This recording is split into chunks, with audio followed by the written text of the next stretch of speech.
Carmen de Michelena se complace esta noche en presentar una charla muy interesante en el ámbito científico, física y conocimiento en el siglo XXI. ¿Estamos limitados como especie evolutiva?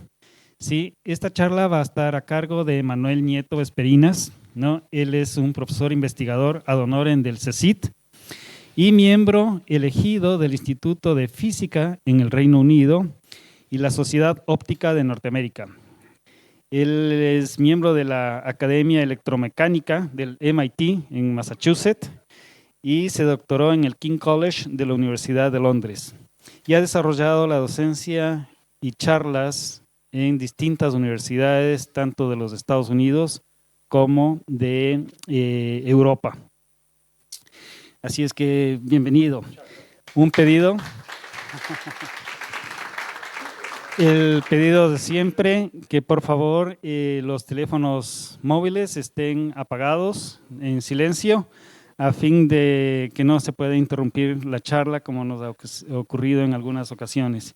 Y siempre agradeciendo a nuestros compañeros de filmación, de grabación, de sonido por su colaboración.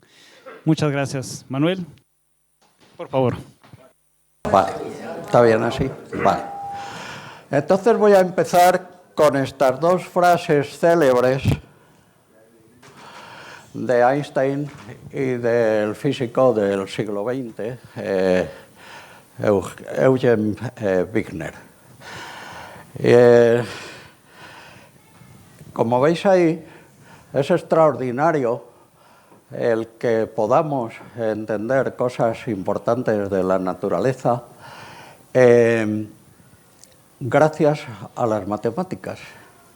Es decir, las matemáticas no tienen nada que ver, en principio, con el mundo físico que nos rodea. Sin embargo, de alguna manera que los físicos no entendemos, las matemáticas conducen incluso muchas veces a partir de leyes que están contrastadas con la observación, que están bien establecidas. El propio análisis matemático lleva a obtener fenómenos y leyes nuevas, como voy a demostrar ahora. Entonces, voy a empezar por mostrar esto que todos ustedes han visto muchas veces, el comienzo de la formación del universo con el Big Bang. Nadie sabe lo que es el Big Bang, sin embargo todo el mundo habla del Big Bang. Luego la expansión del universo desde los primeros instantes de este Big Bang, con lo que se desarrolló y fue llamado inflación, que tiene que ver con la energía oscura, de la cual ustedes han oído hablar. Y luego con nuestro desconocimiento de hacia dónde vamos en el universo, hacia dónde va el universo. Bueno, estimamos que la vida del universo desde el Big Bang es aproximadamente cerca de 14.000 millones de años. La formación de la Tierra, que fue a base de partículas que inicialmente estaban separadas y luego se fueron juntando y agregando, formando átomos, llegaron a formar materias que dieron lugar a las estrellas, y de esa materia de las estrellas pues surgieron los planetas con la vida en particular en la Tierra, que estimamos, según los datos paleontológicos que tenemos, que son muy escasos, creemos que nosotros, Homo sapiens, y voy a hacer énfasis en que somos Homo sapiens, somos una especie evolutiva,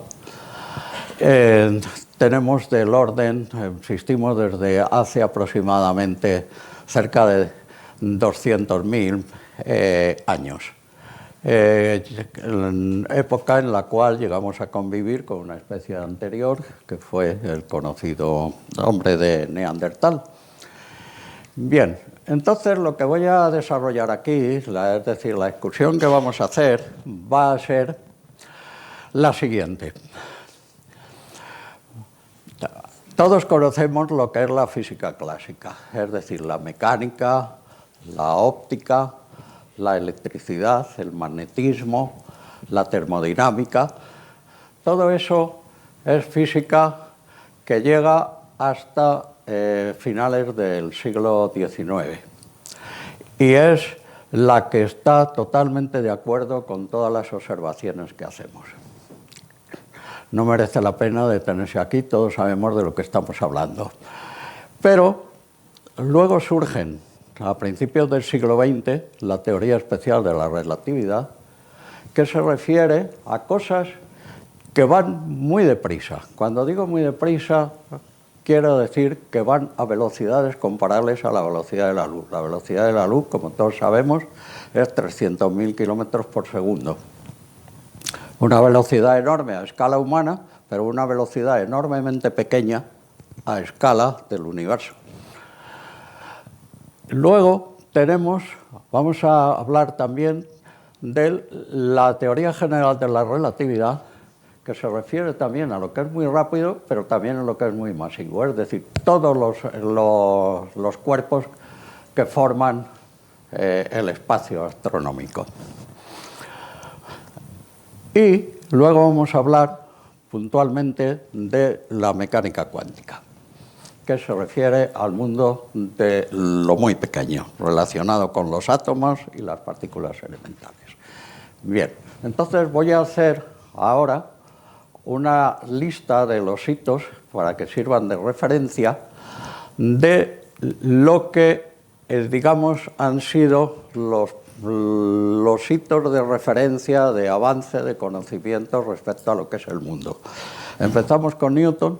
Yo recuerdo cuando era estudiante de doctorado en Londres, en una librería en Charing Cross, pues una librería de segunda mano, había un libro enorme sobre, hoy día lo encontramos en internet en todas partes, pero a mí me impresionó entonces que hablaba de los personajes, de las personas más influyentes en la historia.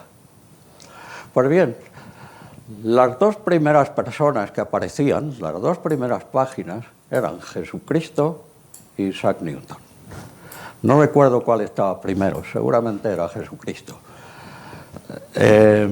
Bien, Newton hizo un trabajo ingente sintetizando toda la física que se conocía en el siglo XVII, con la publicación de sus famosos Principios. Principia está escrita en latín, que era el lenguaje culto en la época, y ahí estableció, digamos que sintetizó todo el conocimiento, todas las observaciones y todas las leyes que rigen la mecánica, la óptica y sobre todo la gravitación. O sea, es extraordinario, con el conocimiento que había entonces, que una persona pudiera llegar a entender cómo se comportan las estrellas, el movimiento de las estrellas, el movimiento de los planetas, las galaxias. De hecho, cuando se manda una nave espacial, esa nave funciona con Newton. Hay correcciones que ahora veremos que se deben a Einstein, pero todo funciona con Newton. Bien, seguimos.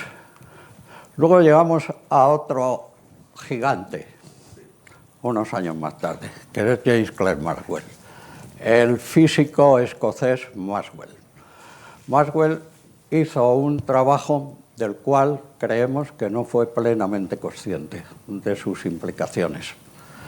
Es decir, él sintetizó todo lo que se conocía de los fenómenos eléctricos y magnéticos, lo sintetizó en 4 leyes, en 4 fórmulas, sus famosas ecuaciones de Maxwell. Tanto es así, tan importante era, fíjense que esto es del año 73. Años más tarde, el famoso Ludwig Boltzmann de la Universidad de Viena, el de la constante de Boltzmann, que todos conocemos, uno de los grandes nombres de la termodinámica y la física estadística, dijo esto: "War es ein Gott, der dies Zeichen schrieb", quiere decir, fue un Dios el que escribió esos signos. Luego, a finales de siglo, tenemos el tema del descubrimiento de la radioactividad por Becquerel y los esposos Curie, en el cual empiezan a aparecer propiedades atómicas en la radiación, porque la radioactividad no es una emisión como la fluorescencia o la fosforescencia porque se cargue el cuerpo con electrones que están activados y entonces pierden energía y emiten luz. No, esto es porque los átomos se transmutan, es decir, los núcleos atómicos se rompen o pierden energía y entonces emiten radioactividad. Esto además fue un descubrimiento que llamó muchísimo la atención durante todo el primer cuarto del siglo XX, porque esto dio lugar incluso a cosméticos, a medicinas, porque bueno, pues era muy llamativo, nadie conocía los efectos ionizantes que tenían estas partículas de radioactividad, que eran átomos de helio, realmente. Los átomos de helio son muy pesados y tienen una capacidad ionizante muy grande. De hecho, la propia María Curie y su hija murieron como consecuencia de la manipulación masiva de estos compuestos radiactivos. Luego llegamos a los albores de la teoría cuántica, que va por otro lado. O sea, por un lado llegamos a fenómenos que son nucleares, no solo atómicos, sino nucleares, pero por otro lado empezamos con los albores de la teoría cuántica, con Max Planck. Max Planck, que era un físico teórico, uno de los primeros físicos teóricos de la historia y un especialista en termodinámica, intentaba explicar un problema que había, que todos habrán oído hablar, que es la radiación del cuerpo negro, es decir, un cuerpo que emite mucha radiación en frecuencias que son térmicas, con calor, pues cuando es iluminado y absorbe toda la energía de la luz que incide sobre él. Pues bien, esto era un problema. Saber cuáles eran las variaciones de la intensidad que emitía un cuerpo negro con la longitud de onda y con la temperatura a la que estaba este cuerpo. Max Planck, siempre le leemos como el creador de los cuantos y tal. La realidad siempre en la investigación es mucho más simple y mucho más cruda. Max Planck tenía una ecuación que iba a presentar ante la Sociedad Alemana de Física sobre la ley que daba la emisión del cuerpo negro.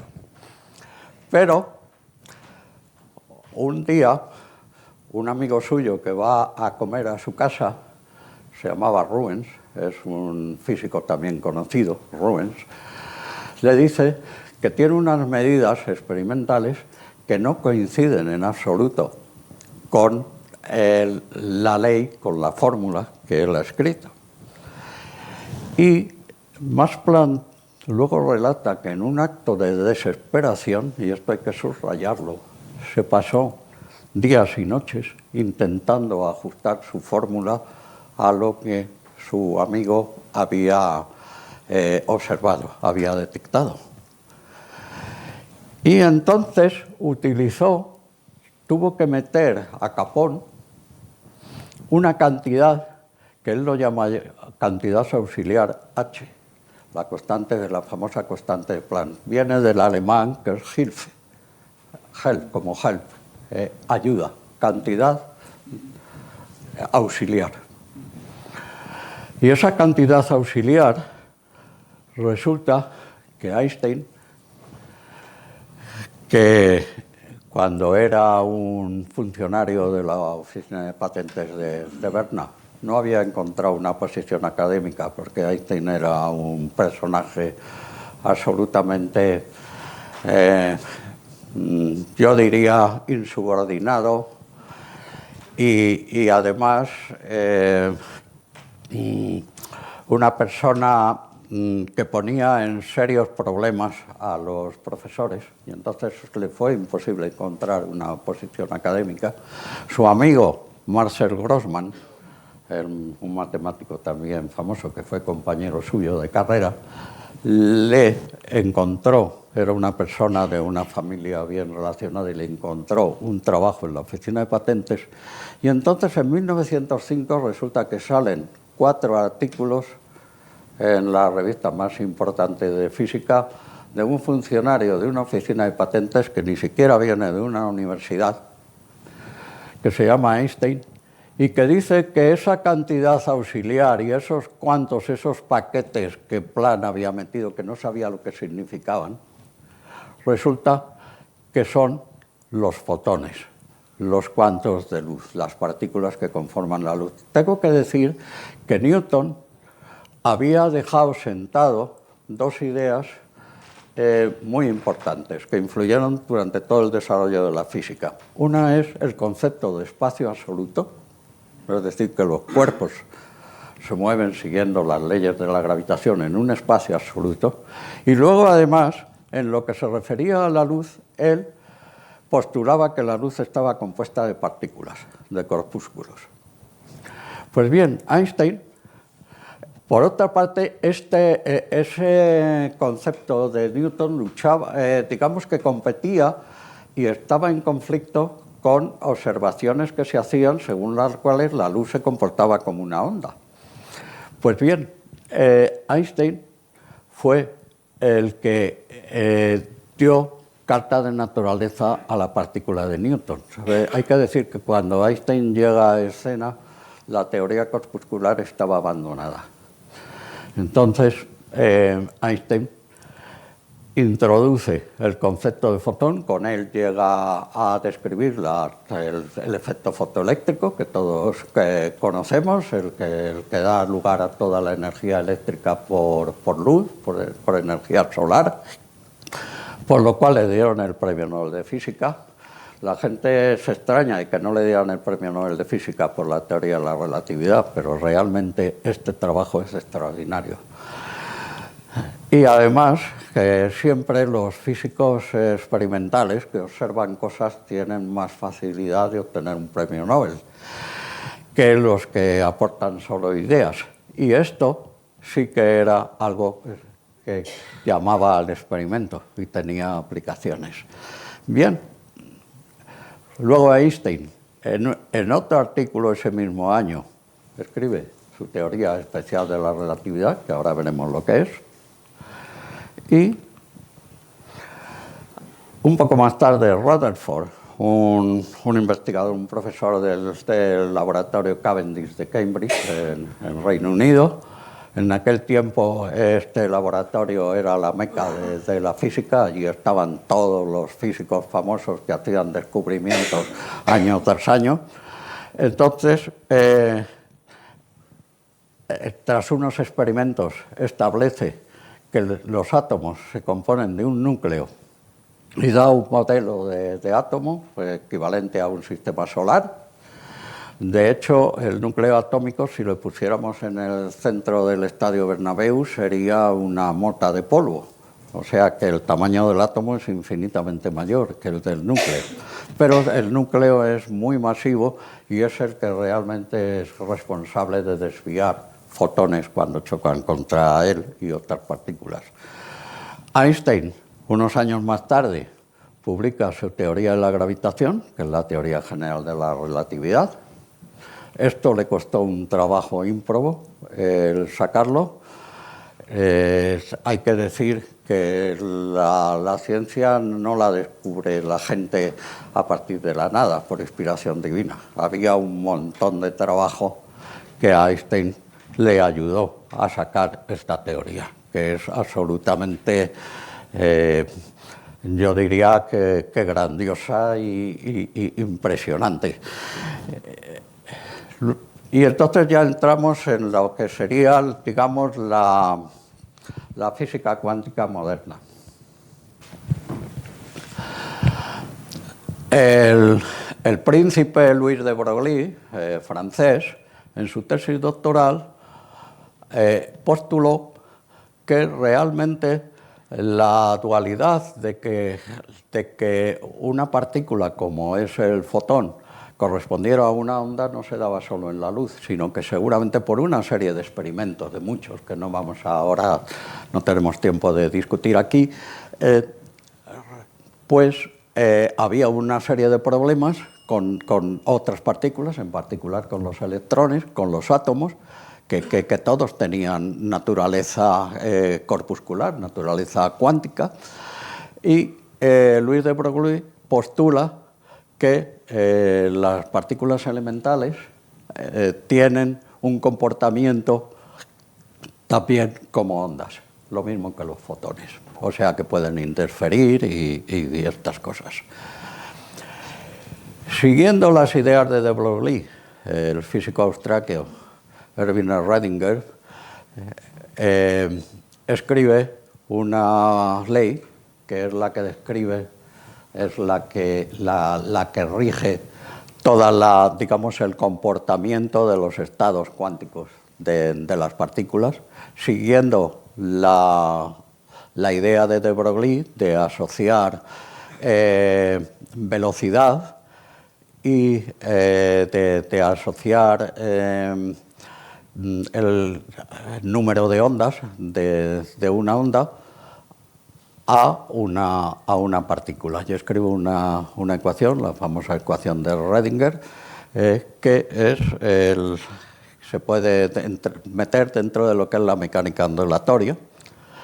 Y luego Heisenberg, toda esta gente era muy joven, no pasaba, bueno, Redinger pasaba un poco de los 30, Heisenberg tenía en 1926, tendría pues eso, 25, 26 años.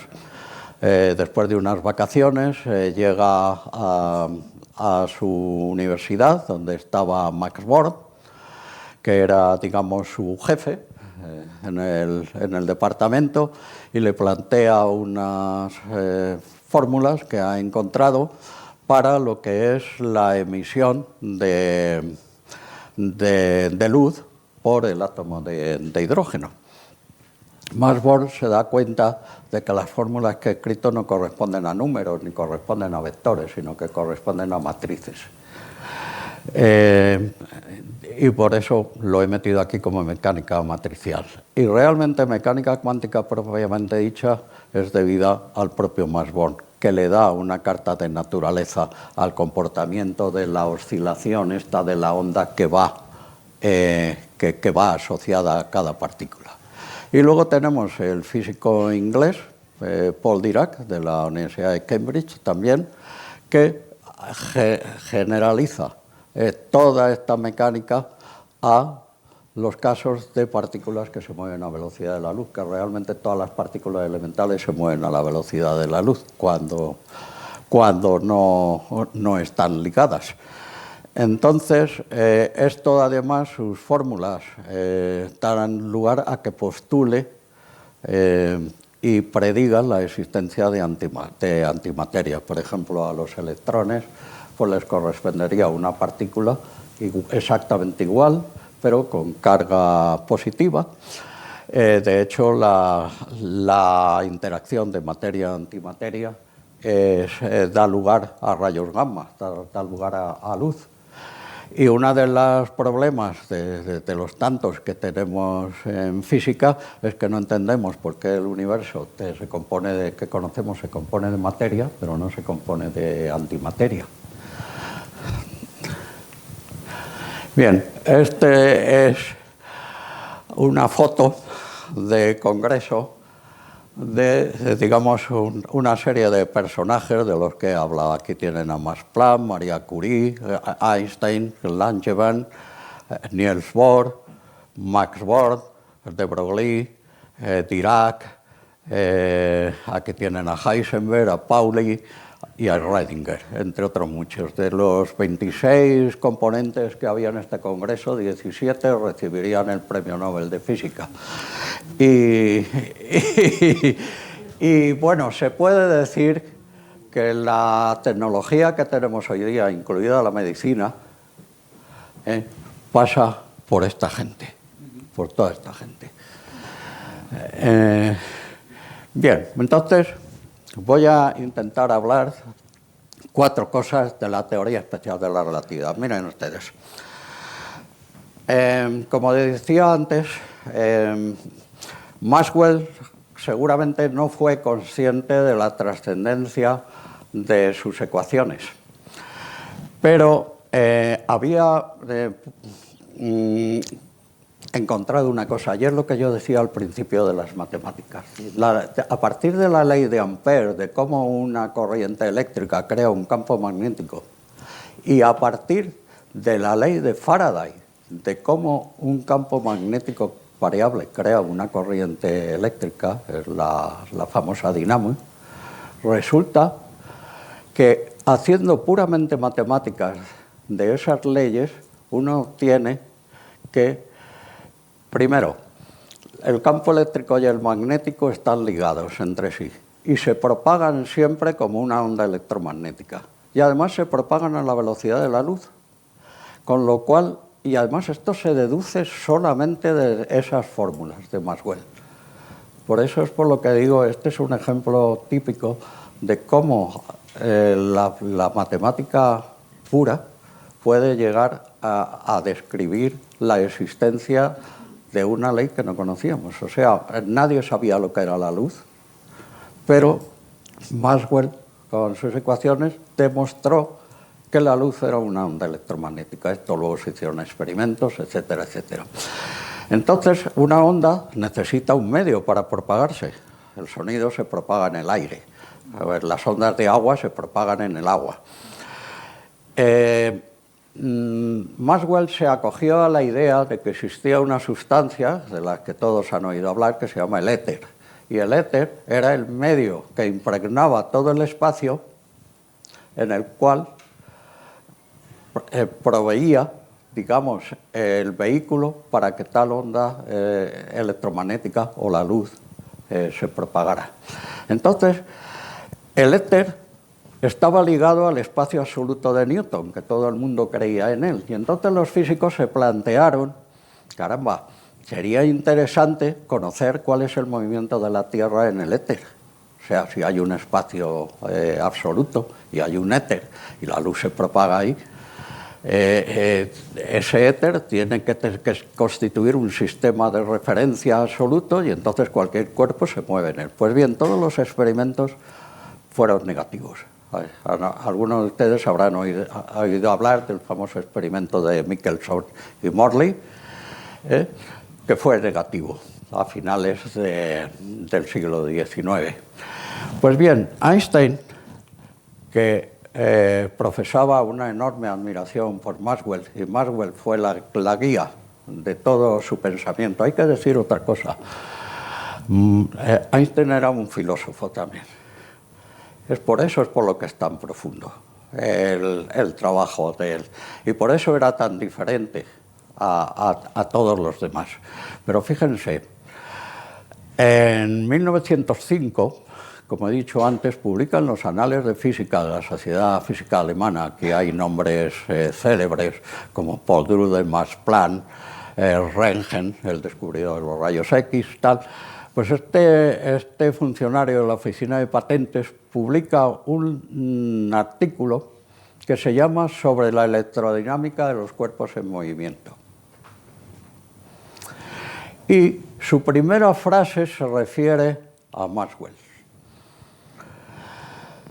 Entonces esa es su fuente de inspiración. Entonces Einstein estaba convencido de que las leyes físicas deben ser las mismas en todos los sistemas de referencia. Es más, los experimentos estos negativos de movimiento de la Tierra, porque estos experimentos se hacían con luz y daba igual que la luz se propagara hacia arriba, vertical de la Tierra, que lateral. Siempre obtenían el mismo resultado para la propagación de la luz. Esto se hacía en una cosa que se llamaba un interferómetro para medir ese movimiento. Y entonces, Einstein lo que se da cuenta es de que, bueno, los físicos habían llegado, incluso físicos famosos, premios Nobel, habían llegado a postular que quizá lo que pasaba es que los cuerpos cuando se movían se hacían más estrechos, o sea, las moléculas se pegaban. Pero no había una teoría que convenciera a nadie sobre esto. Entonces Einstein lo que hace en su teoría sobre la electrodinámica de los cuerpos en movimiento, él lo que buscaba era el comportamiento de las ecuaciones de Maxwell en distintos sistemas de referencia, pues da con una teoría que dice lo siguiente, vamos a ver. Partiendo de la física clásica, si yo voy por las escaleras del metro bajando y me muevo, una persona que va por las escaleras de al lado, de baldosas, me ve, y si estoy bajando en las escaleras que bajan, me ve moverme más deprisa, porque es la suma de la velocidad con la que yo estoy pasando los escalones más la de desplazamiento de las escaleras. Y viceversa, si voy en contra de las escaleras, me verá moverme más despacio. Pues bien, todos los físicos pensaban que la luz hacía lo mismo, es lógico. Pues Einstein lo que dice es que no. La luz la eleva, ya casi lo había hecho Maxwell, pero Einstein eleva la luz a la categoría de constante universal, de la misma manera que la constante de Boltzmann, que la constante de gravitación de Newton, que la constante de Coulomb. La luz es una constante. Vamos a ver. Entonces pasa lo siguiente. Supongamos que yo tengo a Pedro, que está en un tren. Para que esto se note, vamos a imaginar el experimento mental de Einstein es que el tren se mueve, por ejemplo, a 100 kilómetros por milisegundo. Se mueve a esa velocidad. Porque esa velocidad es comparable a la de la luz, que es de 300 kilómetros por milisegundo. Pues bien, supongamos que tengo a Pedro aquí y emite dos rayos de luz. Uno hacia esta pared del vagón y otro hacia esta. Y tengo a Ana en el andén. Ambos tienen un reloj. Y entonces miden los tiempos en que la luz llega a esta pared aquí, impacta aquí e impacta aquí. Pues bien, resulta que Pedro, como decía Einstein, mi sistema de referencia, estos son sistemas de referencia que llamamos los físicos inerciales porque no están sometidos a aceleraciones, a fuerzas, sino que se mueven a velocidad constante. Lo hemos visto en las estaciones de tren, no saber si es nuestro tren el que se mueve o el que está al lado.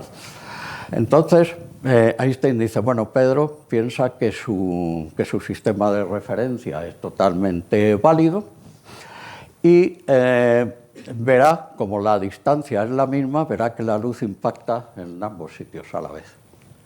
Ahora bien, si la velocidad de la luz es la misma para Ana también, a pesar de que el vagón se está moviendo, resulta que algo tiene que cambiar. Y lo que cambia es que Ana ve que esta pared se acerca al rayo de luz que va hacia allá y esta se aleja. Con lo cual, Ana no ve que los tiempos son simultáneos. Esa es la teoría de la relatividad, esencialmente, especial de Einstein. Los tiempos que ve la persona que está quieta son diferentes a los que ve la persona que está móvil. La consecuencia de todo ello es que el espacio que mide Ana, por ejemplo, la longitud que Ana mediría para el vagón es más pequeña que la que mediría Pedro.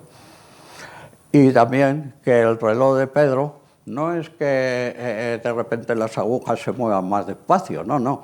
Es que Einstein considera que hay un espacio-tiempo y que el tiempo tiene exactamente la misma categoría que el espacio.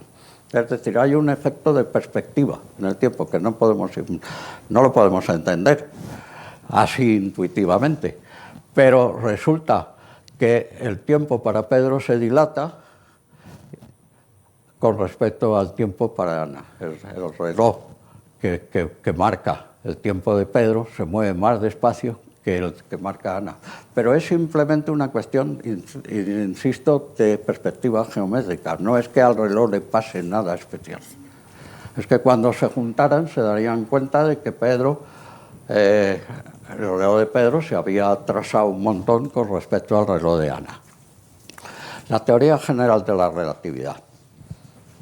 Einstein entonces pensó, muy bien, si las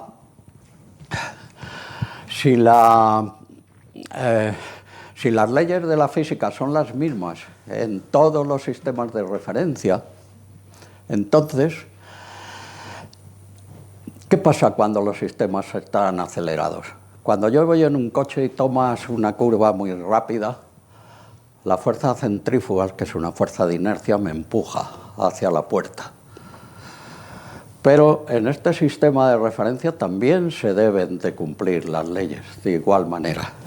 Y entonces vuelve a otro experimento mental, y es el siguiente. Tenemos a Pedro metido en una nave espacial, en el espacio vacío. No hay gravitación, no hay nada. Pero la nave se mueve con movimiento acelerado, con una aceleración de 9,8 metros por segundo, que es la aceleración de la gravedad terrestre. Pues bien, si Pedro suelta una pelota, la pelota ve que se cae. Y se cae con una aceleración de 9,8 metros por segundo, claro, porque desde que la suelta hasta que toca el suelo, la nave ha avanzado, por lo tanto choca con el suelo. Y es exactamente la misma situación que ve Pedro si está metido aquí en esta caja y suelta la pelota en la Tierra, en la superficie de la Tierra. Esto Einstein lo llamó principio de equivalencia. Es lo mismo estar en espacio vacío en una cosa acelerada que estar en un campo gravitatorio.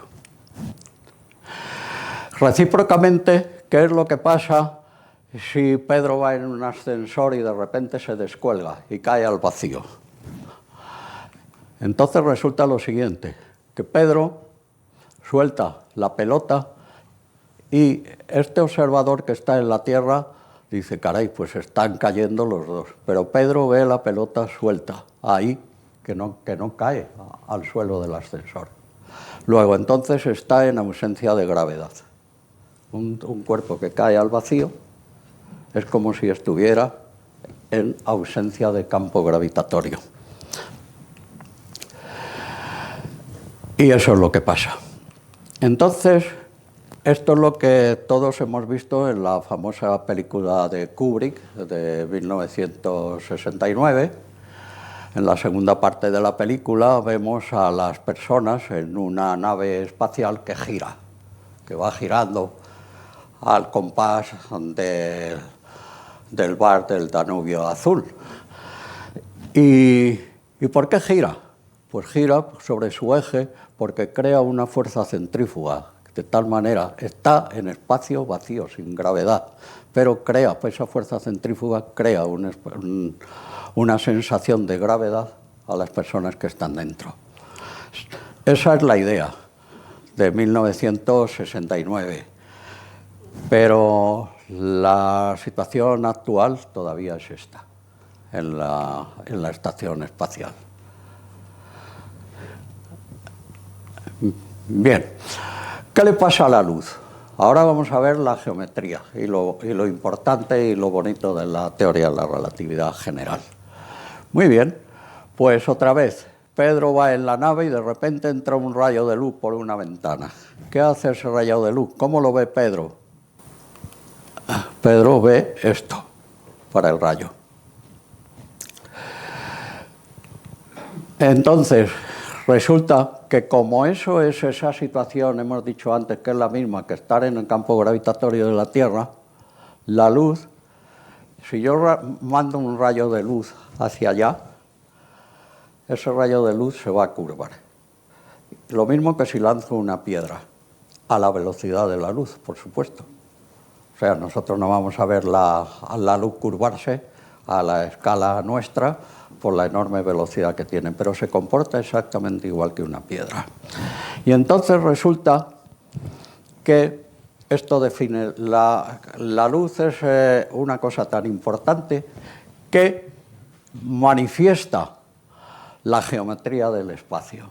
Y entonces la famosa ecuación de Einstein es una cosa que define la geometría del espacio en función de la distribución de masas y velocidades que hay de los cuerpos. Y esto, bueno, pues da lugar a esas cosas que he puesto ahí, existencia de agujeros negros, lente gravitacional, y esto tiene consecuencias, por ejemplo, en el GPS. Los 3 satélites estos de posicionamiento resulta que forman un triángulo, pero en esta geometría, como la Tierra ejerce una pequeña atracción gravitatoria, no se mueve de forma rectilínea, se mueve de forma curvada.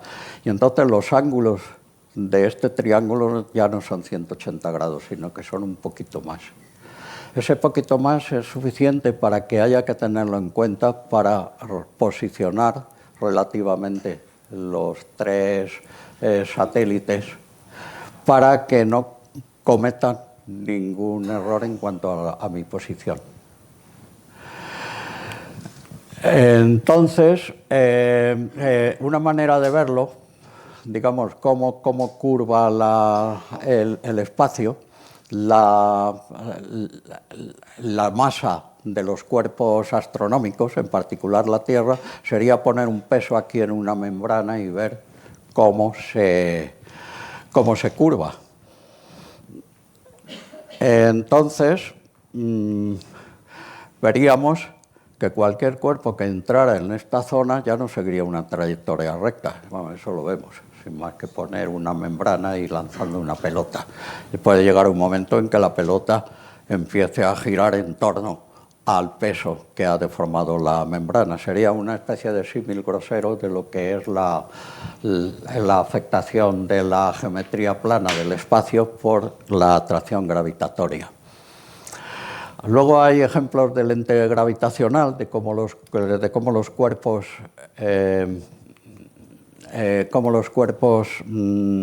celestes pueden desviar los rayos de luz y dar una posición aparente. Esto es algo que los astrónomos conocen. Efectos de lente gravitacional también, como este. Los rayos se curvan hasta el observador y la posición aparente es esta. Y llegamos a las ondas gravitacionales. Las ondas gravitacionales son deformaciones de ese espacio que habéis visto, provocadas por 2 cuerpos supermasivos que giran uno respecto a otro. Y eso tiene que ser porque, bueno, hay una ley física para que se emita esa onda gravitacional, de tal manera que entre las cargas eléctricas tiene que haber una determinada ley física para que se un comportamiento, un fenómeno para que se produzcan ondas electromagnéticas, que es el que estos cuerpos formen un dipolo o un cuadrupolo, como mínimo. En el caso de las ondas gravitacionales, estos cuerpos son muy masivos y forman un cuadrupolo de masas, y entonces esa deformación crea esa onda gravitacional que Einstein pensó que nunca se detectarían, pero un siglo más tarde pues se detectaron, 2016. Esta es la señal que se observó en el LIGO, que es el laboratorio de observación, 2 laboratorios, en 2 sitios diferentes, en Hartford y en Livingston, y esta es la señal de la onda gravitacional. Bien, mecánica cuántica. Lo primero de todo, tengan en cuenta esto. Cuando me vean escribir 10 a la menos n, tengan en cuenta que esto es un 0 con un montón de ceros es decir, n menos 1 ceros y un 1 al final. Eso es 10 a la menos n. Bien, ya había dicho de Broglie entonces que toda onda va asociada a una partícula, de esta manera. En particular la luz, esa partícula serían los fotones de Einstein. Pero lo hacen otras partículas y durante esta época se trabajó mucho con electrones y se observaron cosas. Bueno, de hecho hay un microscopio electrónico con el que los biólogos y los físicos de materiales trabajan. Bien, hay una propiedad de las ondas que conducen a los al famoso principio de incertidumbre de Heisenberg, que dice que no podemos conocer con una exactitud absoluta la posición y la velocidad o el momento de una partícula, y tampoco podemos conocer la energía y el tiempo. Bueno, matemáticamente esto son variables que llamamos conjugadas y entonces cumplen eso. Pero es una propiedad, no es nada especial. Verán, hay una anécdota muy famosa. Resulta que Heisenberg, que ya saben ustedes que era el líder de Hitler para el desarrollo de la bomba atómica, es muy controvertido el asunto de Heisenberg con el proyecto de bomba atómica alemán. De hecho, bueno, lo que había pasado es que creo en 1937 o 38 habían, siguiendo todo lo que se conocía, los alemanes habían encontrado lo que era la fisión nuclear, es decir, la partición de núcleos, al bombardearlos con neutrones.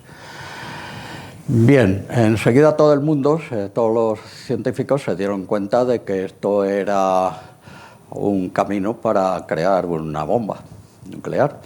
Han visto antes que uno de los subproductos de la teoría de la relatividad de Einstein es que la energía de un cuerpo en reposo es el cuadrado de su masa por la velocidad, el producto de su masa por el cuadrado de la velocidad de la luz. La velocidad de la luz es enorme. Luego, entonces, la energía en reposo que un cuerpo almacena, es decir, en su núcleo, que es el que tiene realmente toda la masa, es enorme. Con lo cual, esa famosa fórmula de Einstein, E igual a mc cuadrado, que todo el mundo vemos como la más famosa de Einstein, y es verdad, es que es la base de la fisión nuclear, de las bombas nucleares y de las centrales nucleares. Porque al romperse los núcleos se genera esa cantidad de energía. Bien, pues resulta que a Heisenberg, que no se fue de Alemania, no se sabe realmente qué inclinaciones Heisenberg tenía, qué inclinaciones políticas tenía, pero mucha gente cree que realmente él estaba en Alemania porque se sentía alemán, pero no le gustaban nada los nazis.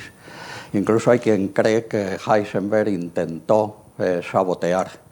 No solamente, digamos que con Heisenberg estaba todo el equipo de científicos que habían quedado en Alemania tras la huida de los nazis. Pues bien, Heisenberg además era un físico teórico. Era un desastre en el laboratorio.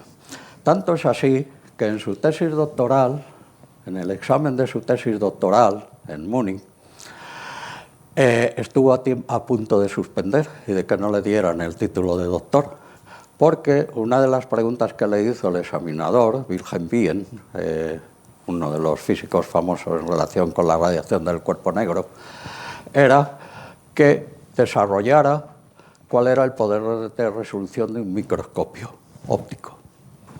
Y Heisenberg fue incapaz de hacerlo. Es una cosa elemental para un estudiante de física, pero él fue incapaz de hacerlo. Bueno, gracias a, digamos, a la ayuda de su mentor, que era Arnold Sommerfeld, pues bueno, consiguió que le dieran el doctorado con la mínima nota. Pues bien, a Heisenberg se le debió de quedar tan grabado esto que muchos creen que el efecto psicológico fue el postular es su principio de incertidumbre, porque esto es exactamente el poder de resolución de un microscopio.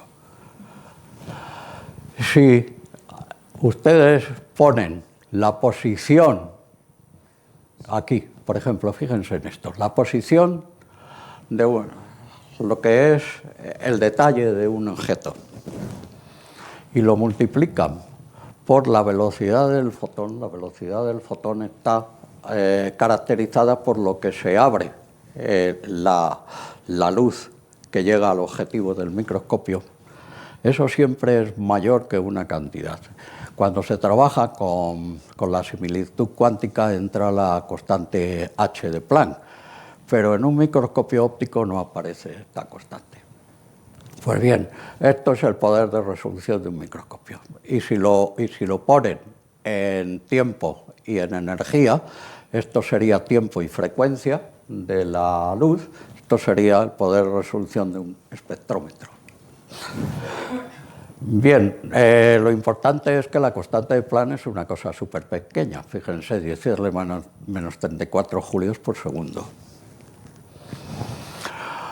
Bien. Entonces, hablamos de las ondas asociadas a las partículas. ¿Pero qué representan estas ondas? Nadie sabía lo que eran.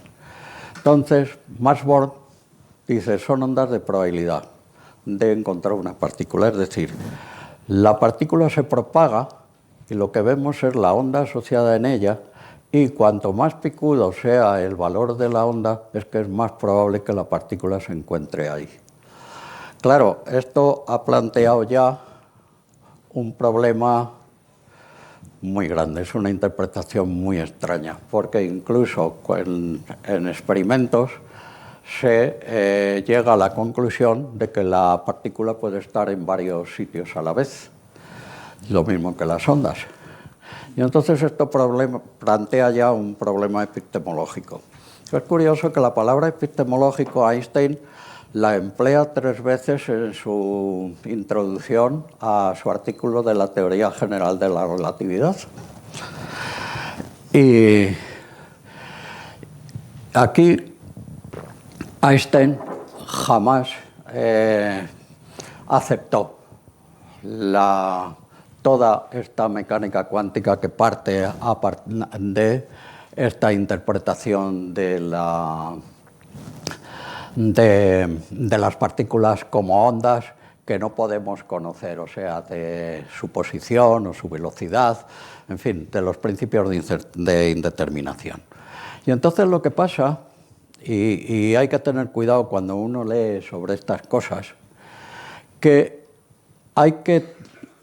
la mecánica cuántica pone de manifiesto un concepto filosófico, y es que el objeto, a diferencia de lo que ocurre en la vida real, no es lo mismo que lo que percibimos de él. Y aquí todos los filósofos pues empezarían, cada uno tiene su teoría, y entonces lo que percibimos de él, lo que nuestro cerebro procesa, es una información en el sentido físico, en el sentido de Boltzmann, en el sentido de probabilidad de conocer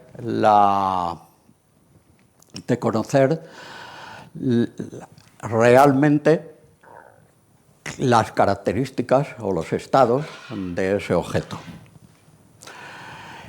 Pero entonces pasa lo siguiente, y esto es lo que ha dado lugar a todos los problemas que hay de interpretación de la mecánica cuántica a todo lo largo del siglo XX y actualmente. Es decir, que resulta que la información que tenemos sobre el objeto hace posible, por las leyes, por las ecuaciones, hace posible que un objeto pueda estar en 2 estados, en la superposición de 2 estados. Entonces, lo que se dice de que si el objeto está en 2 sitios a la vez. Bueno, algunas personas pensamos que esto es un problema muy grande, pero simplificándolo, tendríamos que hablar de lo que es la información que tenemos sobre el objeto, no sobre el objeto propiamente dicho. Es decir, si yo veo este vaso, bueno, pues este vaso corresponde, tiene todo lo que yo experimente con el vaso, está de acuerdo con la percepción que yo tengo sobre él. Pero si yo observo una partícula subatómica, las cosas ya no son así de fáciles. Claro, uno puede decir, bueno, pero es que para observar yo necesito mandar una sonda, y esa sonda puede ser otra partícula, puede ser una de luz, y claro, como la partícula que voy a observar es tan pequeña, ese haz de luz la va a perturbar su estado, sí. Pero las cosas son todavía más complicadas, porque, es decir,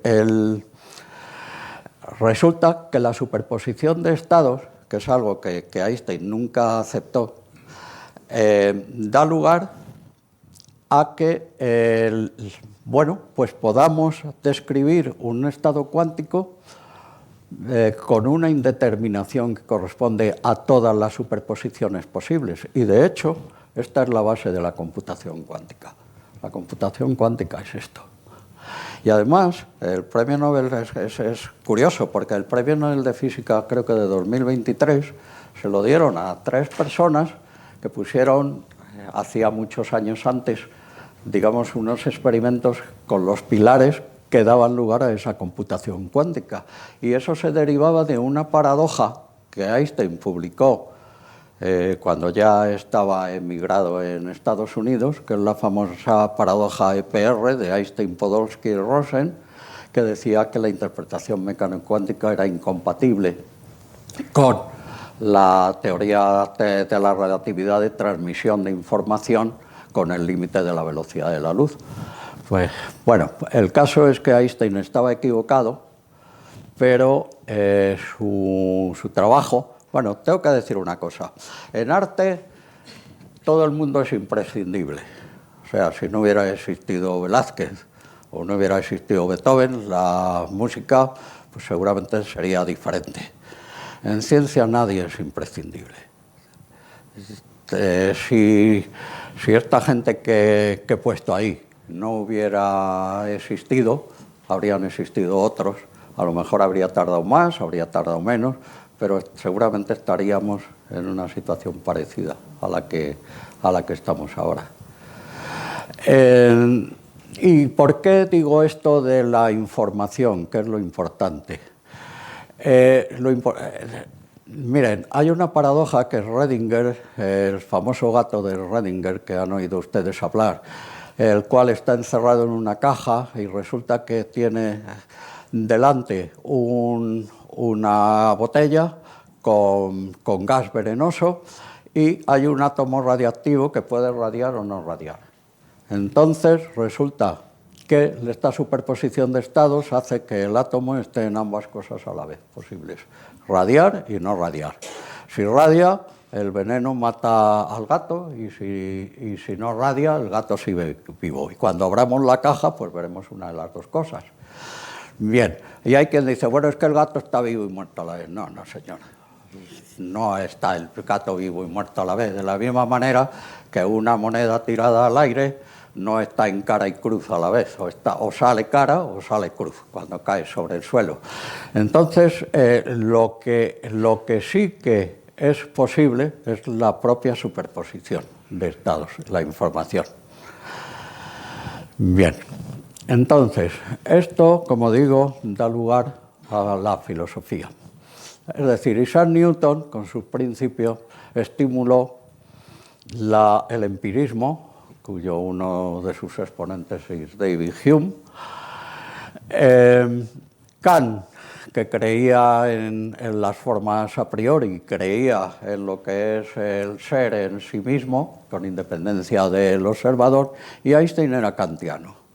Einstein creía en lo que él se ha denominado después el principio de separabilidad, es decir, Einstein pensaba que no es que un objeto, una partícula, fuera lo que observamos. Él creía que las partículas existían con independencia de la observación.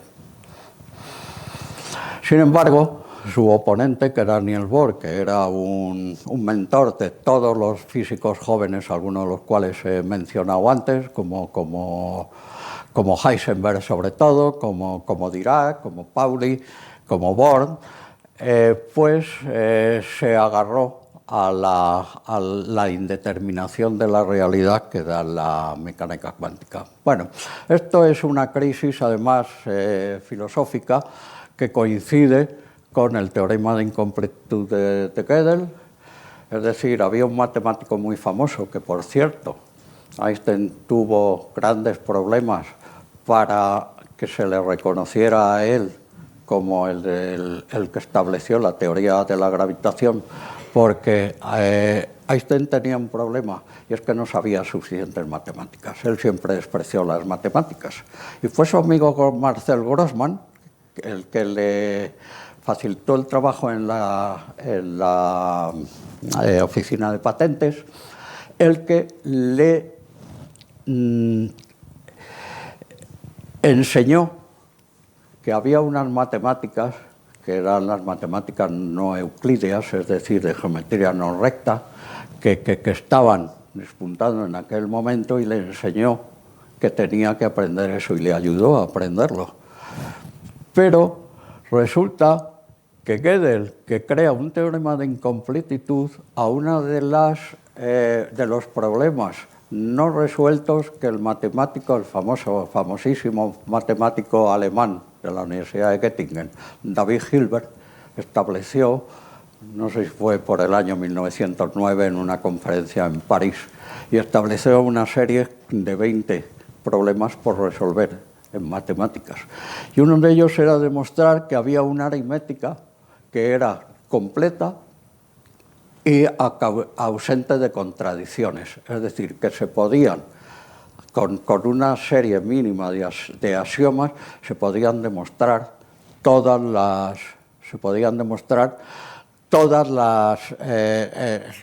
resultados, todos los teoremas, todos los corolarios de la aritmética. Y Gödel demostró que eso era totalmente imposible, en su famoso teorema de incompletitud. Bien, pues luego tenemos otro filósofo, que es un filósofo de la ciencia propiamente dicho, que es Karl Popper, de la Escuela Filosófica de Viena, el cual crea en el siglo XX, digamos, la definición de lo que es ciencia. Y todos los físicos todavía creemos en que la definición de Popper es la válida, es la que voy a mostrar después. Pero tenemos a Wittgenstein, que era un gran adversario de Popper, que decía que realmente los problemas que tenemos siempre, él se refería más a la filosofía, son problemas de lenguaje, y que el lenguaje bien armado, siguiendo las leyes de la lógica, pues debe dar lugar a que podamos encontrar verdades a través de él. Y luego tenemos al filósofo norteamericano Kuhn, que sigue la escuela de Popper. Y luego seguiré con esto. Bueno, vamos a ver. Me estoy extendiendo bastante. A lo largo del siglo XX se llega a lo que es el conocido modelo estándar de la materia, es decir, como una especie de tabla periódica de las fuerzas conocidas y de las partículas. Hay una fuerza que es la fuerza fuerte, que es la de las partículas que forman el núcleo, que son los quarks, los cuales se unen unos a otros por esa fuerza fuerte que se llaman gluones. Y si normalizamos todo a los valores de la fuerza fuerte, dándole un valor 1, además esta fuerza fuerte, fíjense que solo tiene el alcance de 10 a la menos 15 metros, pues nos encontramos con que la electromagnética es una centésima de ella, la partícula que lo transmite es el fotón, y bueno, pues las partículas son las cargadas, el electrón, el muón, los quarks, tal.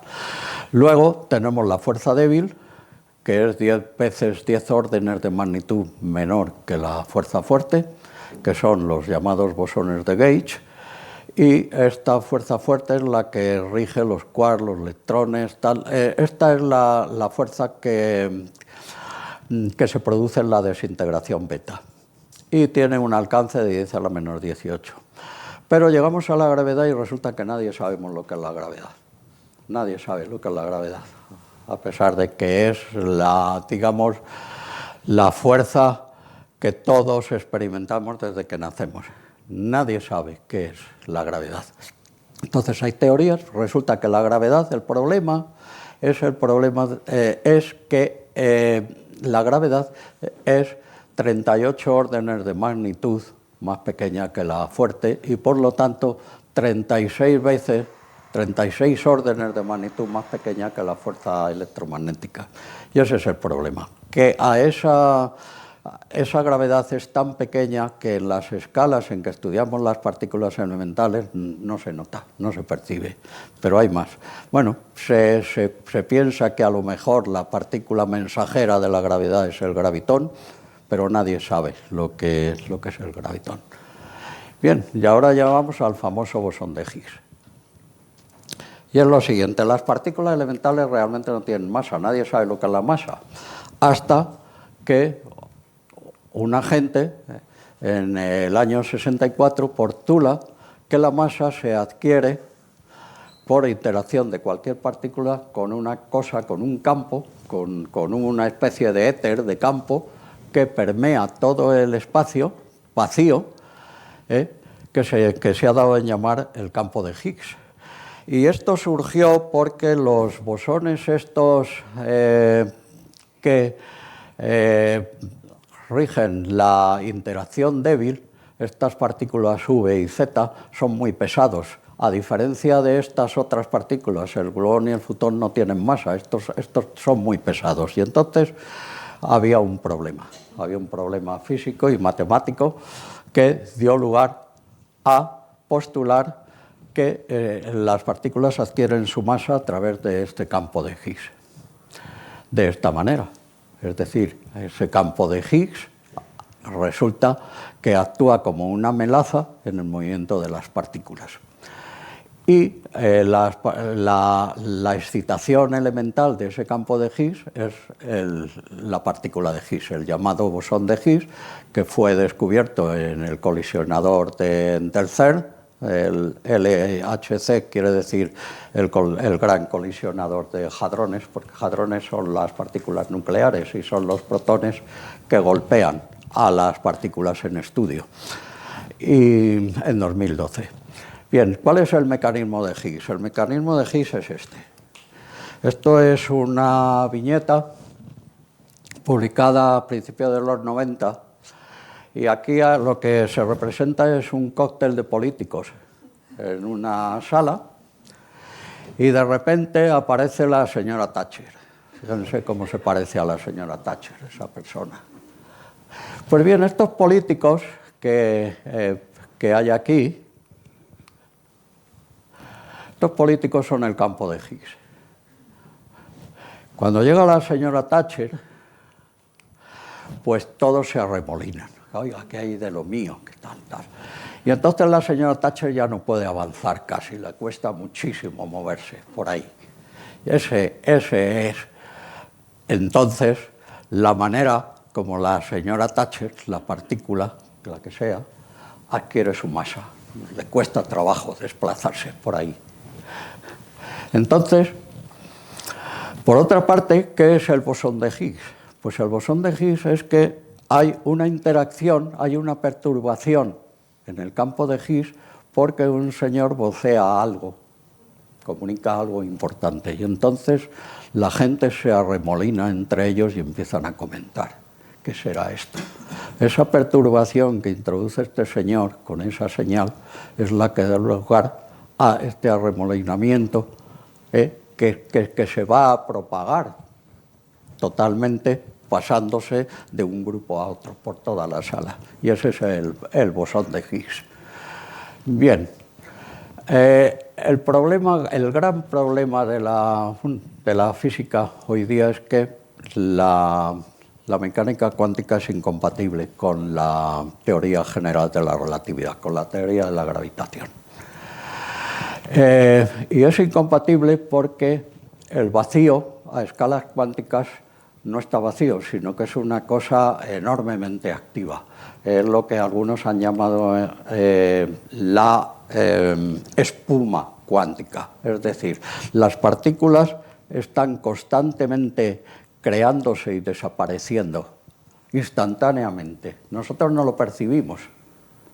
Cuando en un tubo de vacío no lo percibimos, pero hay los físicos creemos que hay constantes partículas, constante creación y aniquilación de partículas.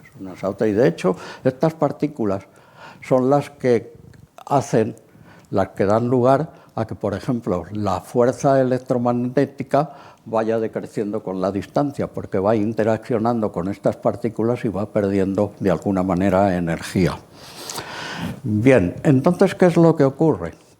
Miren, la teoría de la relatividad requiere una geometría suave, es decir, la gravitación produce perturbaciones en el espacio que son relativamente suaves. Pero resulta que la mecánica cuántica, a niveles de escala muy pequeños, que es lo que se ha dado en llamar la escala de Planck, 10 a la menos 35 metros. Miren, esta es la escala de Planck, el aspecto que tiene el espacio a 10 elevado a menos 12 centímetros. A medida que vamos aumentando el detalle, que vamos fijándonos con más detalle lo que hay aquí, empieza esto a arrugarse. Y cuando llegamos acerca de la escala de Planck, el aspecto que tiene el vacío es esto, por la energía de creación y destrucción instantánea de partículas. Y es esta especie de ebullición que estamos viendo aquí. Actualmente, este es otro de los motivos por los cuales ustedes leerán en la prensa que los físicos que buscan partículas nuevas intentan ir a escalas de energía cada vez mayores. Claro, porque el principio de indeterminación dice que la incertidumbre en energía tiene que ser muy grande si el tiempo de interacción y, por tanto, el tamaño de la partícula es muy pequeño. Entonces, el problema que hay es que con los detalles a los que llega el microscopio, entre comillas, que sería el colisionador del CERN, está aquí. Entonces, ese es uno de los problemas. El otro problema es que hay demasiadas constantes físicas y no sabemos el porqué de sus valores. En particular, por qué la fuerza de la gravedad, esto es lo más importante de todo, por qué la fuerza de la gravedad es tan enormemente pequeña con respecto a las demás. Lo que la hace irrelevante, salvo que nos vayamos a escalas muy pequeñas, donde hemos visto esas perturbaciones tan grandes en las cuales la gravedad sí que es importante, pero no sabemos lo que pasa ahí en esas escalas.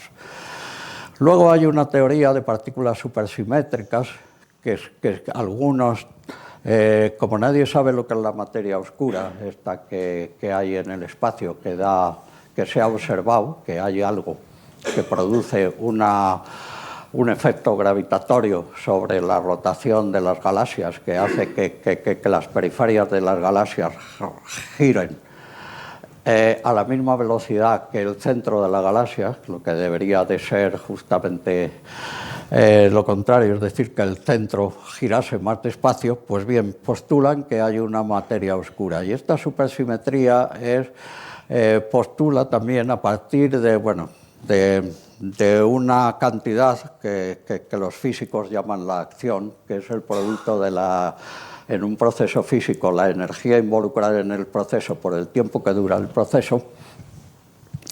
Entonces esa cantidad resulta que es simétrica. Cuando digo simétrica quiere decir que es invariante respecto a transformaciones que se hacen en ella. Entonces esta supersimetría postula que quizá hay partículas que son simétricas de las partículas conocidas. Las partículas conocidas pueden ser bosones o fermiones, según que puedan estar juntas o no puedan estar juntas. Y en las partículas supersimétricas, si una partícula es fermión, sería un bosón y viceversa. Entonces el problema es que para acceder a la escala de Planck, para poder obtener información a nivel cuántico de la gravedad, necesitaríamos una energía con un acelerador del tamaño galáctico. Con lo cual empezamos a tener problemas realmente de poder hacer observaciones y de poder tener conocimiento. Y esto llega a la teoría de cuerdas, que a muchos no nos gusta nada, que es un modelo de gravedad cuántica, y el motivo por el cual tiene muchos detractores es porque es una teoría enormemente abstracta, matemáticamente muy complicada, y se lleva muchísimo dinero de investigación. Y parece, si eres físico teórico, que tienes que trabajar en teoría de cuerdas o no eres nadie. Pero la realidad es que la teoría de cuerdas es lo siguiente. Dice que las partículas realmente son cuerdas vibrantes, que tienen un tamaño de la escala de Planck y existen en un espacio de 11 dimensiones. Las cuerdas son esta cosa de aquí, por ejemplo, y entonces nosotros no percibimos es decir, la gravedad es una cosa tan débil en nuestro mundo porque resulta que el espacio, los físicos de cuerdas postulan que tiene 11 dimensiones. Y de esas 11 dimensiones resulta que 7, o sea, 4 son el espacio-tiempo familiar, y las otras 7 dimensiones son lo que se llaman subespacios, que están muy compactados y que tienen unas dimensiones del tamaño de la escala de Planck. Esta es una proyección tridimensional de una variedad de 6 dimensiones, y bueno, lo que han hecho los físicos ha sido aprovecharse de los avances en matemáticas de personas como estos dos. Entonces, hay una interpretación de lo que pasa con la gravedad y lo que pasa con las dimensiones. Dicen, bueno, supongamos, claro, siempre recurrimos a ejemplos muy, muy sencillos. Supongamos que tenemos una manguera, un cilindro, lo que es una manguera. O un hilo, mejor todavía.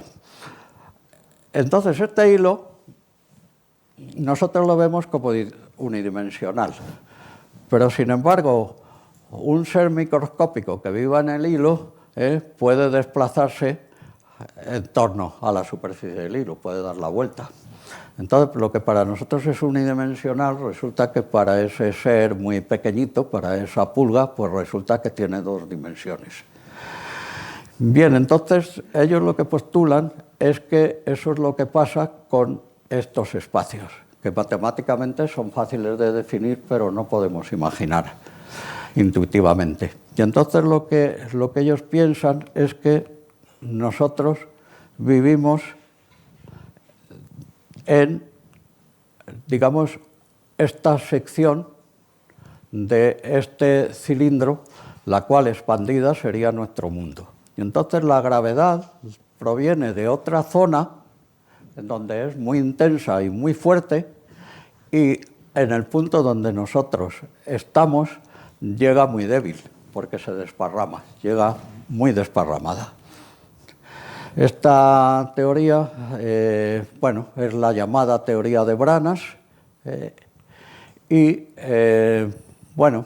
problema que tiene toda esta teoría de cuerdas es que las ecuaciones dan lugar a un gran número de universos posibles, de situaciones diferentes, que no son menores que 10 elevado a 100 o 10 elevado a 500, y no tenemos ninguna regla, ninguna indicación que nos pueda hacer, que nos pueda guiar y poder hacer una selección. Entonces la gente, habrán oído ustedes hablar, por ejemplo, del principio antrópico, que es algo que postularon estos dos astrofísicos, a mitad del siglo XX, pero que tiene un enorme detractor, por ejemplo, en este otro investigador. Y esencialmente hay muchos principios antrópicos. El principio antrópico lo que viene a decir que, bueno, no le den ustedes vueltas entre todas esas 10 elevado a 500 soluciones de la teoría de cuerdas, elijan aquellas que hacen posible que nosotros existamos y percibamos ese universo. Y entonces las leyes físicas son las que son, en base a que nosotros existimos, porque si fueran otras, nosotros no nos preguntaríamos por todas estas cosas, porque no existiríamos.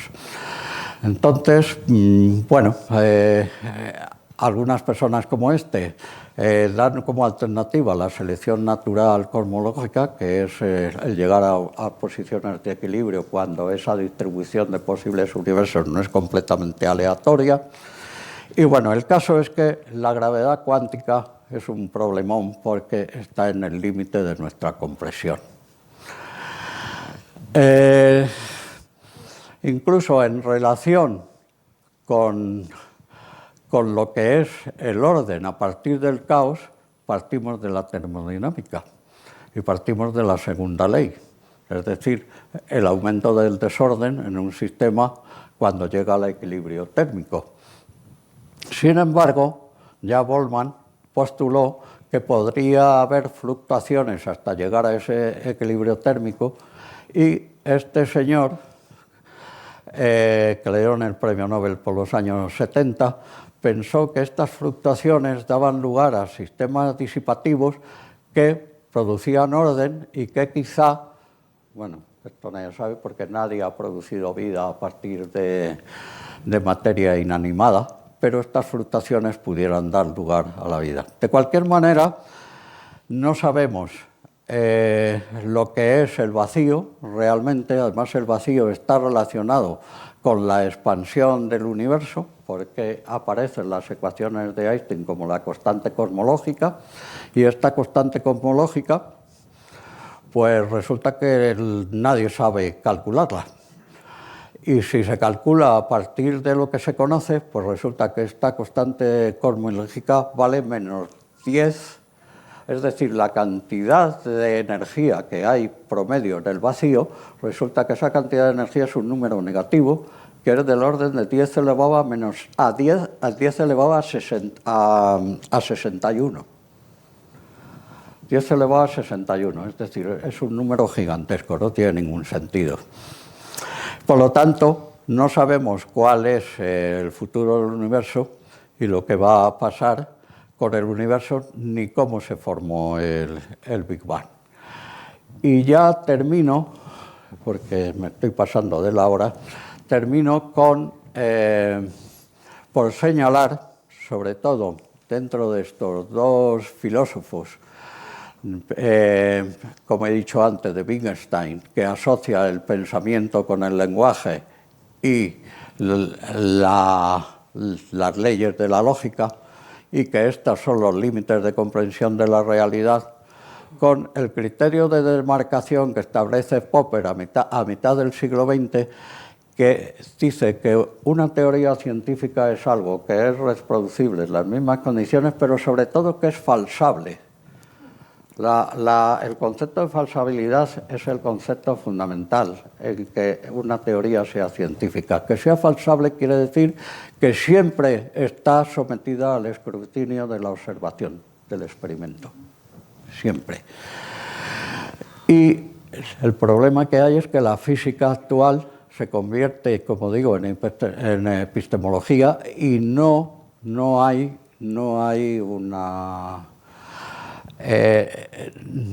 un criterio de falsabilidad para todo esto. Bueno, no me da tiempo creo que ya me estoy pasando demasiado de la hora. Y con todo esto lo que quiero decir es que, sin embargo, con toda la otra física que hay aquí, la física de materia condensada, microscopía túnel, óptica y microscopías, todo lo que estoy poniendo ahí con esas medallas son los premios Nobel, que algunos de los muchos premios Nobel en cada una de las ramas, la metafónica teórica y la información cuántica que ya hablé antes. Bueno, entonces hablamos de si puede haber acoplamiento con la inteligencia artificial de los cerebros, todavía eso está muy en mantillas. Y hay una cosa que quiero terminar, y es que el filósofo y lingüista, el famoso lingüista Noam Chomsky, que por cierto está a punto de cumplir 100 años, distinguía entre lo que llamaba problemas solubles y misterios. Y decía que la capacidad cognitiva de los humanos, por eso hablaba yo de la evolución. El Homo sapiens es un animal que ha evolucionado. Entonces, lo que él tenía una frase, bueno, Chomsky es una persona muy taxativa y tenía una frase que es lapidaria. Decía, si alguien cree que el cerebro humano tiene capacidades que le distinguen del resto de los animales, es que no ha entendido la teoría de la evolución. Entonces, él habla de misterios, es decir, hay cosas que nunca vamos a poder saber. Y desde luego, lo importante que he intentado indicar aquí es que mientras la teoría de la relatividad la podemos entender, la mecánica cuántica establece algo que ya está muy cerca, no sabemos interpretarlo cuantitativamente, está muy cerca de lo que es la filosofía. Y hay otro filósofo británico, McKean, que habla del cierre cognitivo, el problema mente-cuerpo, y nadie sabe lo que es la conciencia. Y este profesor, también alemán, pero en la Universidad de Londres, habla de la inhabilidad constitutiva de la mente para explicarse a sí misma, usando como símil el teorema de Gödel. Y con esto terminamos, preguntándonos, seguimos a pesar de todos esos avances sin saber la respuesta a todas estas preguntas. Si existe vida inteligente, si hay multiversos o no, cómo se produjo el Big Bang, cómo emergió la vida en la Tierra, si las moléculas esenciales vinieron del espacio. Y en fin, bueno, la gente tiende a pensar que la Tierra no tiene nada especial, ¿no? Que si existe vida en la Tierra, seguro que el espacio es tan grande que tiene que existir vida. Esto está relacionado, a lo mejor han oído hablar de la paradoja de Fermi, del famoso físico Fermi. Un día, tomando unas copas con unos amigos, pues dijo, bueno, ¿y si hay vida extraterrestre, dónde está todo el mundo?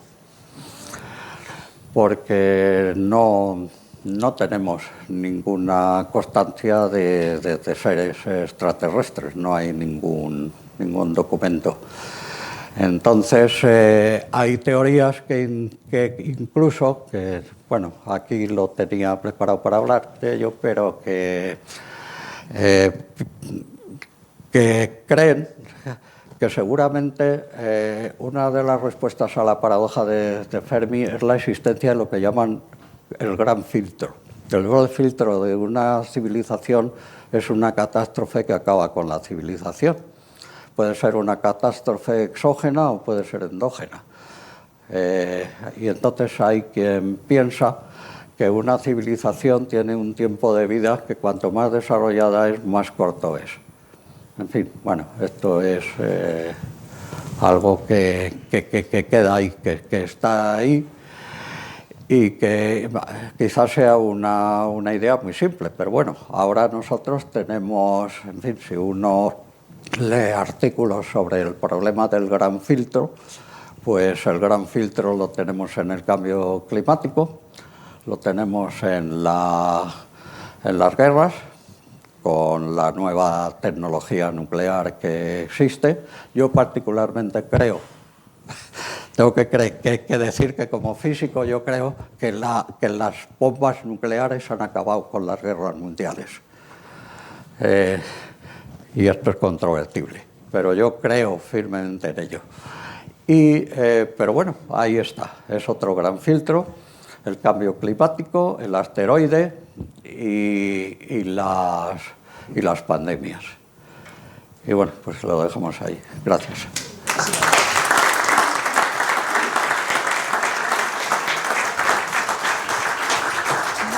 Bien, muchas gracias, Manuel, por tu charla. Ha estado extremadamente interesante y ahora pasamos al momento de las preguntas. Si alguien tiene interés en hacer un pequeño comentario, porque lógicamente estamos muy estrechos de tiempo, y preguntas sobre todo, ¿sí?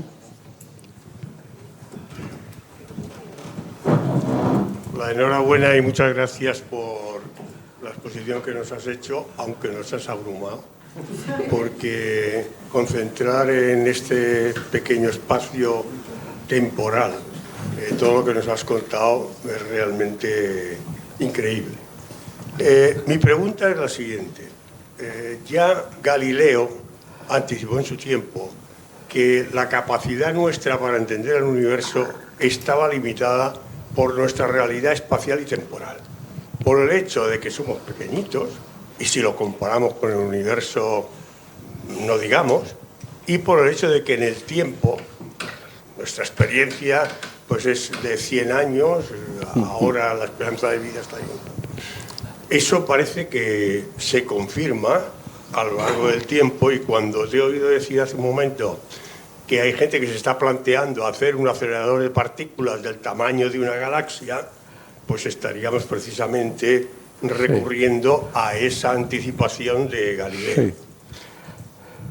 A mí lo que me preocupa, y querría saber tu opinión al respecto, es que estamos gastando como humanidad muchísimo dinero en investigar toda esta serie de cosas que ya desde el principio parece que tienen un alto porcentaje de ser elucubraciones mentales, cuando nuestra humanidad está aquí con problemas muy inmediatos, muy importantes, que pueden acabar con la humanidad.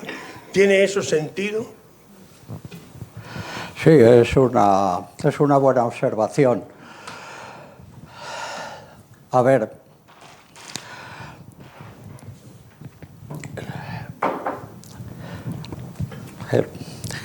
dentro de los múltiples campos de especialización que hay, es cierto que existe entre los propios científicos una crítica a los trabajos en el LHC y a la cantidad de dinero que se invierte en eso.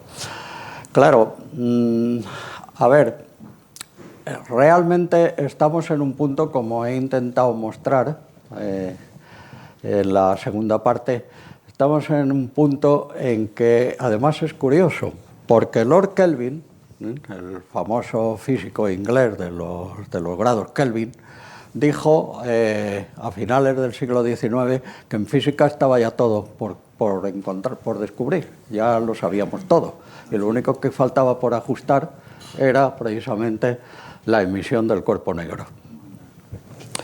Y ya hemos visto lo que ha pasado. Entonces, es decir, el gastar dinero, yo particularmente pienso que la cantidad de dinero que se gasta en la física de altas energías, que es esta, de los aceleradores y de entender la naturaleza de la materia, desde luego lo que es la teoría del todo, si alguien les ha hablado de la teoría del todo, descártenla.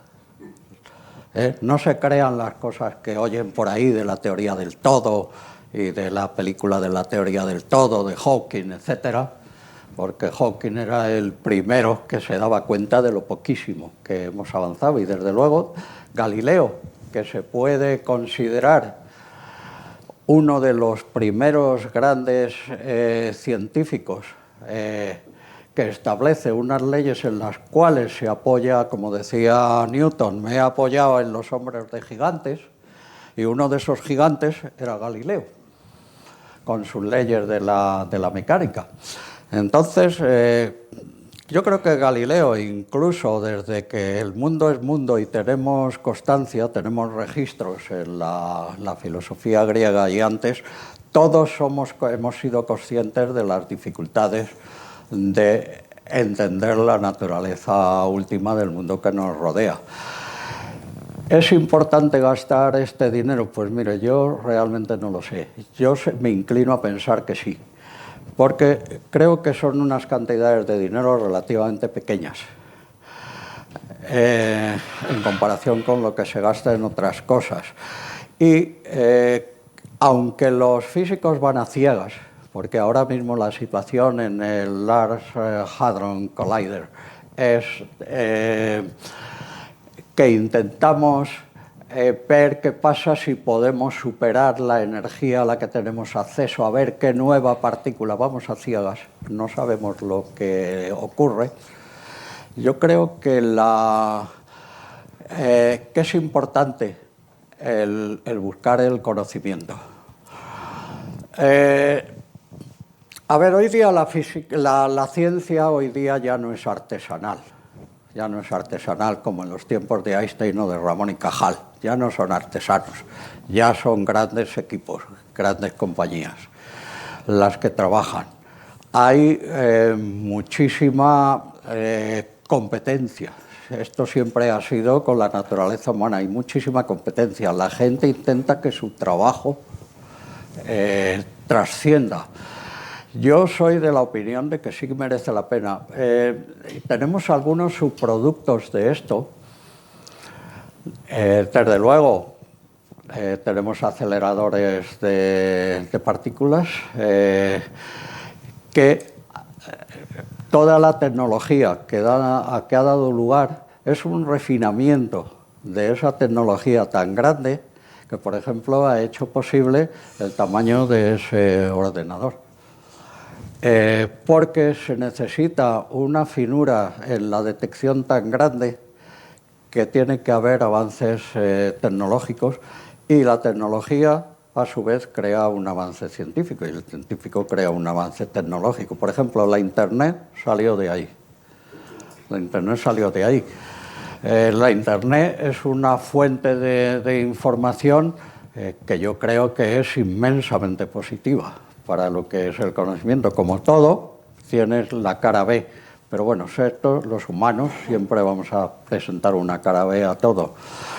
Y la investigación en esto, como digo, yo soy un defensor de la investigación nuclear, soy un defensor también de la energía nuclear y también, quizás peque de ingenuo, pero bueno, está usted escuchando mi opinión personal, es que como he dicho antes, las bombas nucleares hacen imposible una tercera guerra mundial.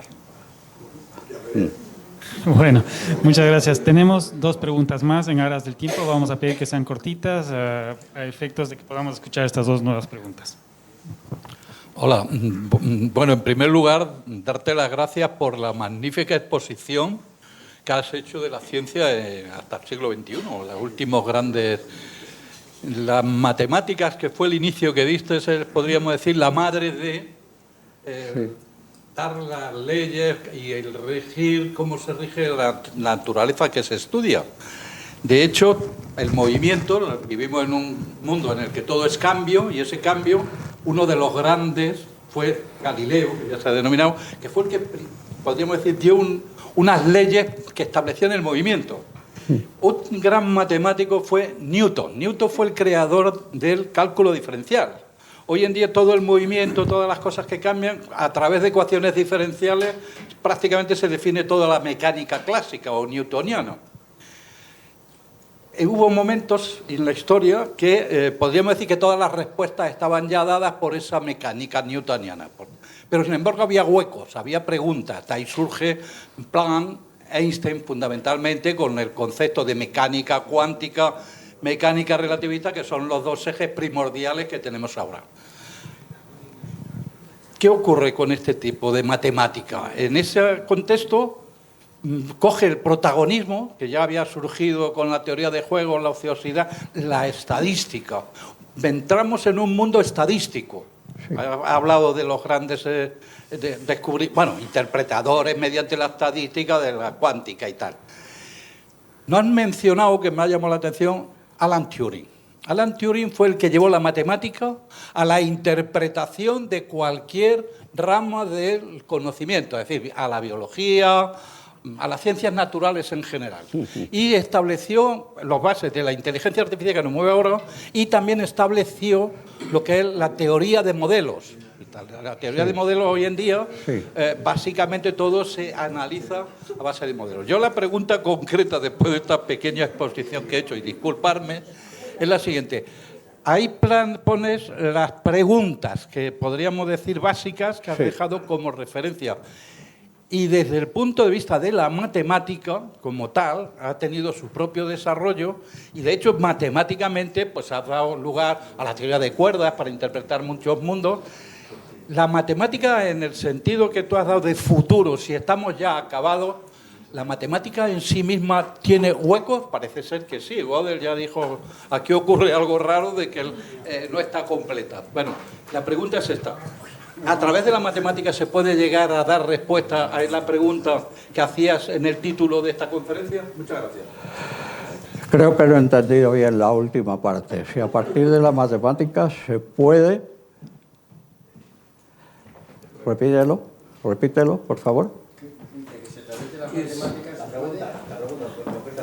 través de la matemática es la herramienta que nos permite interpretar, dar sentido a la realidad, a la naturaleza. Sí, tanto a nivel altísimo como a nivel bajísimo. Pero ¿cuál es la...? La pregunta es si la matemática tiene actualmente colapso, es decir, tiene situaciones en las cuales podríamos decir está estrangulada, que no tiene apertura de futuro. La respuesta es categóricamente sí. Categóricamente sí. Necesitamos otro Newton y otro Leibniz. Esa es la respuesta. Sí. ¿Puedo hacer mi pregunta? En realidad, ¿se me oye bien? Muchísimas gracias, Manuel, por tu maravillosa exposición. No tengo más palabras para aclamarte. Yo en realidad no tengo una pregunta. Yo lo que quiero decir es, en realidad, es un poco rechazo, lo siento mucho, a una idea que formuló el colega que intervino en la primera pregunta. En realidad, yo creo que tenemos un problema como especie, porque estamos hablando de la supervivencia de las especies, ¿no? Tenemos un problema como especie. Somos capaces, tan inteligentes y sensatos que somos, de plantearnos si cuesta la investigación espacial, aeroespacial, nanométrica, todo esto, y lo que tú has expuesto, cuesta dinero. ¿Y por qué no somos capaces y valientes de plantarnos frente a las multinacionales de la guerra, las empresas armamentísticas, que son las que más gastan dinero en este mundo, e investigan una barbaridad para matar más y mejor? Y ahí sí que no nos plantamos. Yo creo que tenemos un problema como especie para sobrevivir.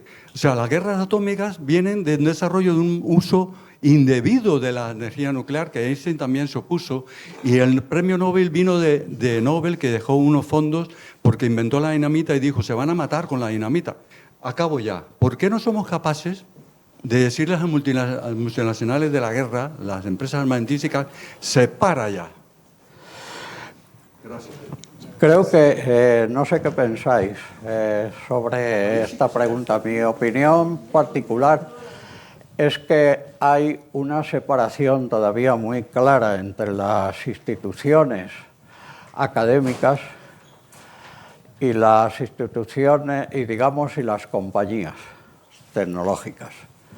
De hecho, esto es algo sobre lo que se ha hablado y se ha escrito, se han intentado hacer foros como el de Davos, intentando unir académicos y tecnólogos, hay un tema que es económico. O sea, a ver, alguien dijo, no recuerdo quién, decía que el problema del Homo sapiens es que tenía mucho cerebro, pero se seguía comportando como uno de los animales a partir de los cuales había evolucionado. Y quizá eso es lo que nos pasa. No sé qué pensáis vosotros de ello. Muy bien, muchas gracias, Manuel. Quiero invitar a nuestra presidenta, que tenemos un pequeño detalle para nuestro expositor, para nuestro ponente, y agradecerle infinitamente. Muchas gracias. No olvidéis, el día 9 de enero tenemos una conferencia extremadamente interesante que es sobre el suicidio, un problema gravísimo que estamos atravesando aquí en España. 9 de enero, el tema del suicidio. Muy bien, y muchas gracias por su participación y que tengan unas felices Navidades.